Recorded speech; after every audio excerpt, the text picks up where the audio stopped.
Grooming your coffee tree is really important. You want to have accessible coffee trees, but as well you want them to produce as much coffee cherries as you want.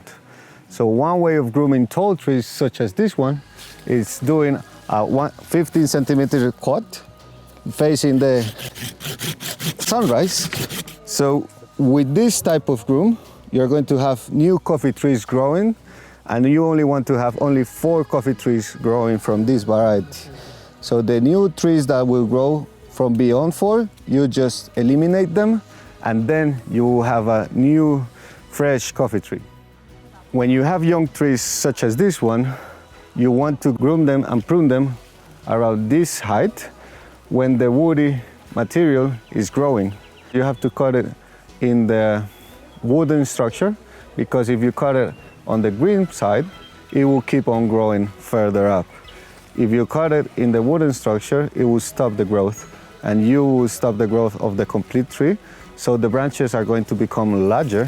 When you do this sort of pruning, your end result will be a more accessible tree where it will grow sideways rather than going up. And in that way, you will be able to pick the ripest cherries possible.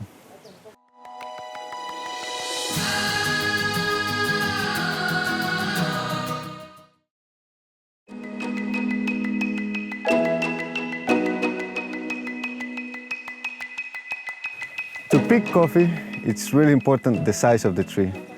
Sometimes access to tree is really hard. And like, for example, these trees are really tall. To collect the cherries, we need to grab the tree with one hand and with the another pick them. It will be different if we have other type of trees.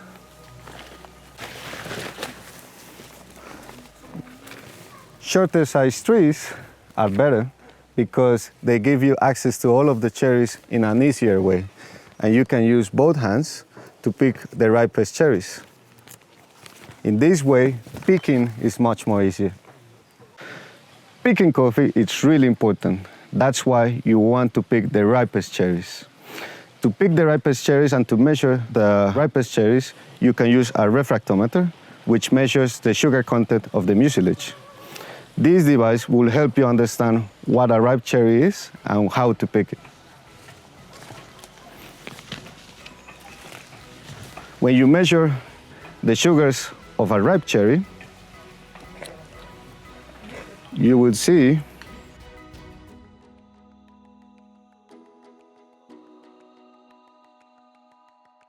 that the measurement of a ripe cherry will be around 20 to 25. When you pick an underripe cherry, such as this, it's going to be really hard to pulp. It's not going to be easily pulped. When you measure the content of the sugars, it will be around 10 to 15. That's why it's really important to always pick the ripest cherries, and that will ensure the best quality possible.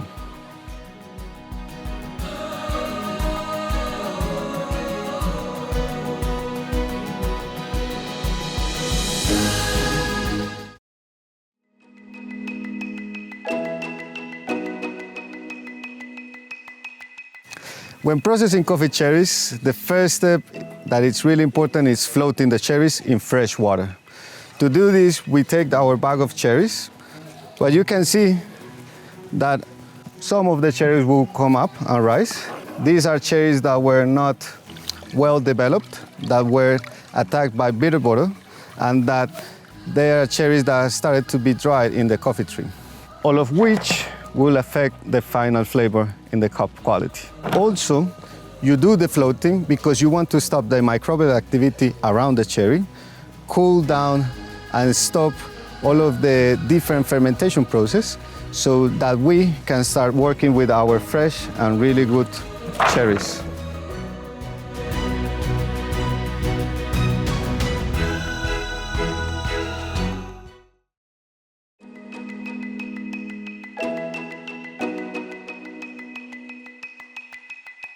The coffee bean is the most important part of the process, and we need to understand the different parts of it. This coffee cherry has the pulp, that it's the outside layer, has the inner layer that it's sticky inside, and it's called the mucilage. Afterwards, we have the parchment, that is the outer layer of the bean, and finally, we have the green bean. It's important to know the different parts of the coffee cherry because this is what we're going to process. In that essence, if we know the different parts of the cherry, we can then decide whether to do a natural, that is drying the coffee with all of its content, with all of the pulp. Maybe do a honey, that it's drying the coffee with the mucilage and having all of these pectins and sugars surrounding the coffee bean.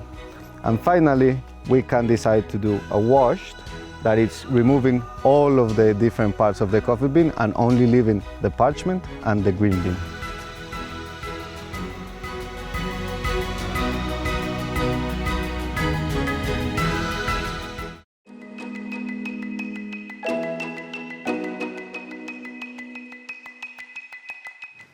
To do a good wash process, the key element is cleanliness. That's why Ameta is going to help us clean the machine, remove old beans, and make sure that everything is clean and shiny. Another key element in processing is having the best cherries. For example, we already floated these cherries, and we are ready to process them. So as soon as Ameta finishes washing the machine, we are going to put the clean cherries into the hopper and start pulping. In washed is the longest processing method, but is the one that ensures the cleanest taste. So that's why it's important to have clean equipment, clean cherries, and do a good pulp. It's important that your machine is calibrated and that your beans are properly pulped and into the bucket.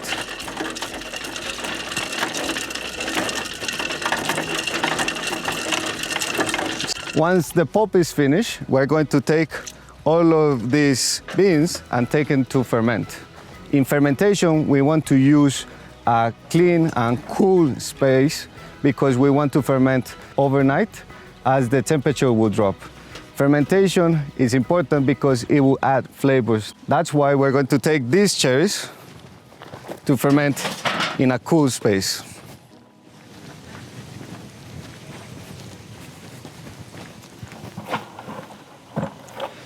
For fermentation, it's really important to have it in a cool and dry space, such as this one that is really clean, as you can see, and we can check that the temperature is around 20 to 24 degrees Celsius. The best thing is that we will be back in 14 hours.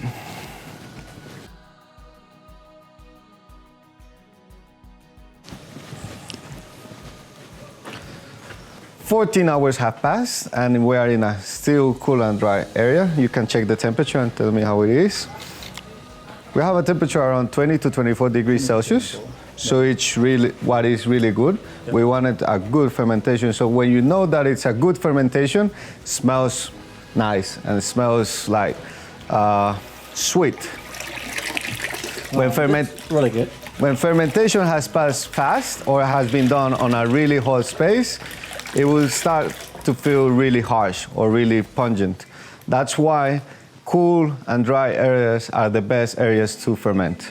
Also, when we can check the fermentation is by rubbing the beans.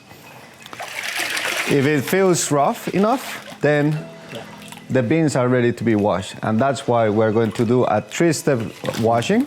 And so step 1, we're going to use fresh water and we're going to put it into the fermentation tank. We're going to rub the beans for around 10 minutes. And we're going to rinse this water out. This water is going to have a lot of mucilage, so it's going to be really sticky and heavy. After that, we're going to go to step 2. We're going to put more water, fresh water, and rinse it again. We're going to wash it for another 10 minutes until we remove all of the mucilage that was stuck. When we clean and rinse this water out, we're going to step 3.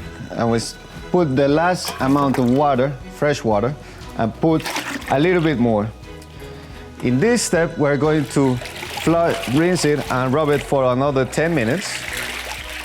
And what we want is going to put more water because we're going to remove the beans that float. And now we're ready to rinse this water out and take it back to the drying area.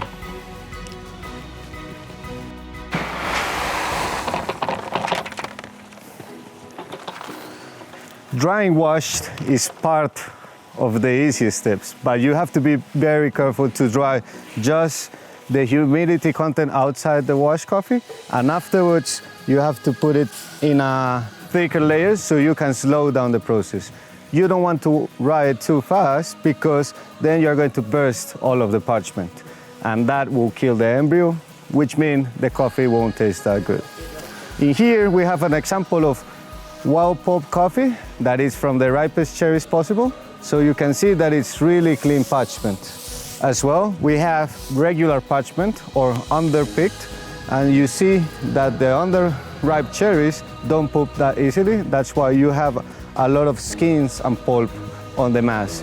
And finally, you have all of the floaters, which don't look that great. That's why you have to classify your coffee, and always, if you process the best cherries, you will have the best parchment.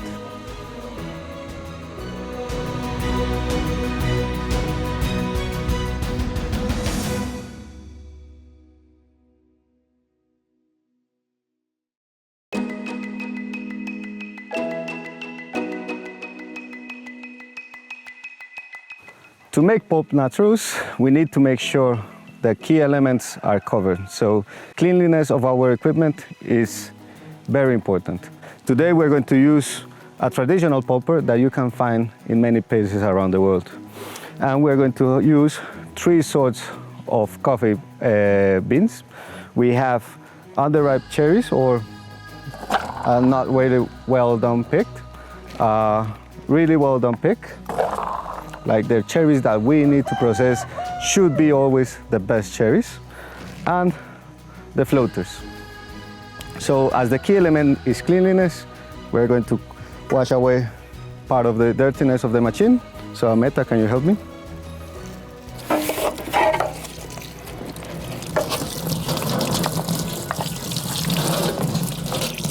Always be sure to remove old beans that are stuck in the machine, because if we don't remove them, they will taste bad and they will make our honey not to taste that great.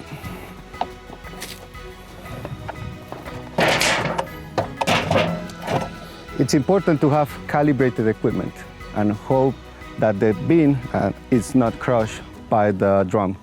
So first, we pulp always the best cherries. We start with the best cherries because we want the machine to be clean and to pulp the best coffee beans. After we pulp the coffee beans, we're going to take them to the drying space, and that's why we call it a honey, because we're going to dry all of this mucilage on top of the parchment. So we will take these cherries and take them to the dryer. When drying a pulp natural or a honey, it's really important to even out all of the mass and put it out in the middle of the day, because we want to do a clean dry for the first 3 days. The biggest risk of drying a honey, it's over fermenting the mucilage. That's why the 3 first initial days are essential, and you have to put it to dry at the middle of the day. In that way, you take advantage of all of the sun. In here, we have a good example of a really well done honey process. As you can see, there's no crumbs and all of the beans are separate. Towards the end of the process, you want to dry it slowly. So the 3 initial days, fast. Afterwards, start to putting it up together so you can make a slow dry, and that's a really well done honey process.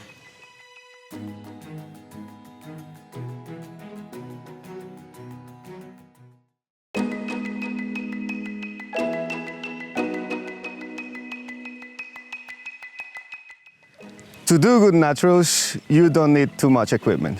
You just have to make sure that you use the best cherries, you make sure that you floated them, and that you have a good and clean drying space. So Ameta, can you please show us the cherries? As you can see, the ripest cherries will be the best natural. Any coffee processing, you need the best cherries. To be sure to make a good natural, you should have good sunny days like today. Also, remember that you can put 12 kilograms per meter square to make the surface of the cherries go in a thin layer. And the highest risk in naturals is having mold or having a lot of humidity. So in cold weathers, in rainy days, you shouldn't start a natural process. So here you can see a natural that it's been dried really good. It's halfway through. You don't see any mold. And a good example of a finalized dry natural is this one that looks like really clean and dried raisins.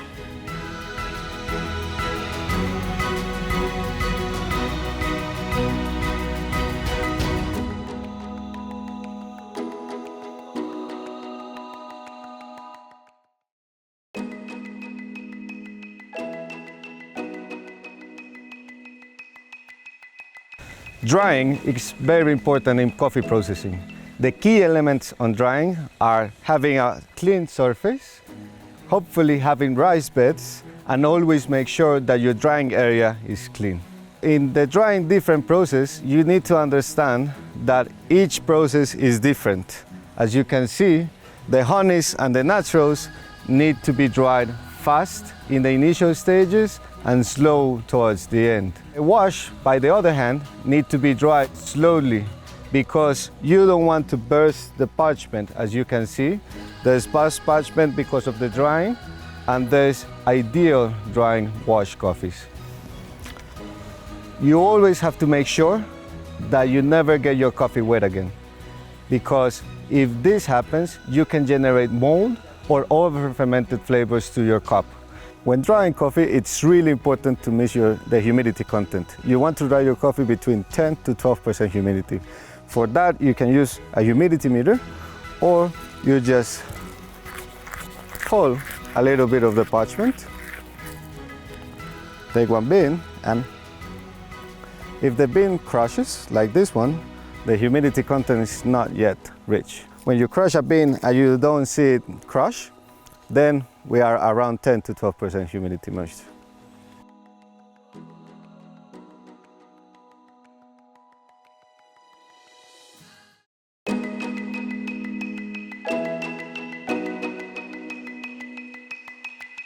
Storage is really important, and it's a key element in coffee processing. If you don't store properly your coffee, it can gain off flavors and it can get the flavors from the ambient. So that's why it's important to have it on a really clean space, as cleanliness is a key element for processing good coffee and storing good coffee. In here, we are in a traditional country house where you can see how coffee is normally stored.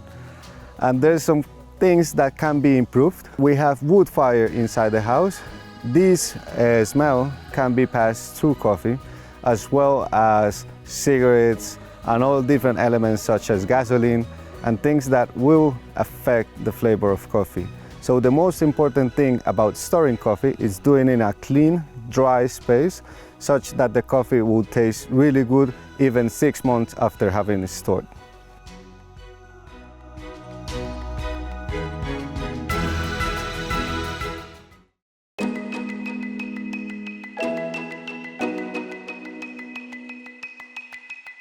Green bean analysis, it's very important because green beans can tell us the story of how they were processed and how well they're going to taste.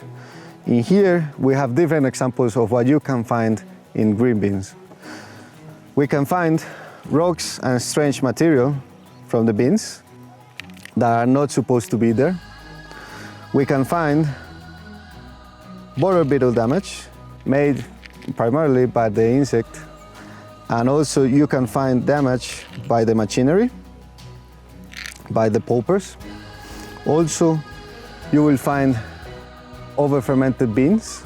And all of these beans, you have to be able to know them because these are the beans that you have to remove because these are not exportable beans. In here we have beans that were processed in 2018, which are really fresh, so you can see the color. And then they start to fade as we go along the years. Beans that are 2017 and onwards, until you go to beans that were processed in 2015, which are completely faded, and you can then taste the flavor of them.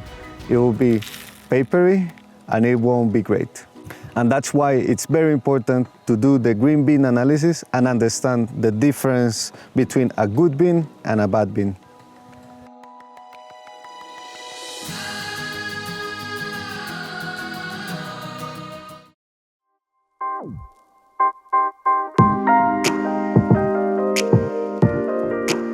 Water is very important in coffee processing. You should always use fresh and clean water to do any coffee process, floating, washing, or anything else. You never use pond water or dirty water because this will affect the cup quality of your product. With the water used in floating and in the third wash of the washing process, you can use it for irrigation or agricultural purposes. But the water from the first step of washing, it's highly contaminated, it's full of mucilage, and has highly acidic content. That's why you have to dispose it accordingly. For this water, you can spread it out in a big terrain if you don't have a septic or disposable system, such as the one that we have in the washing station here in Atzaco.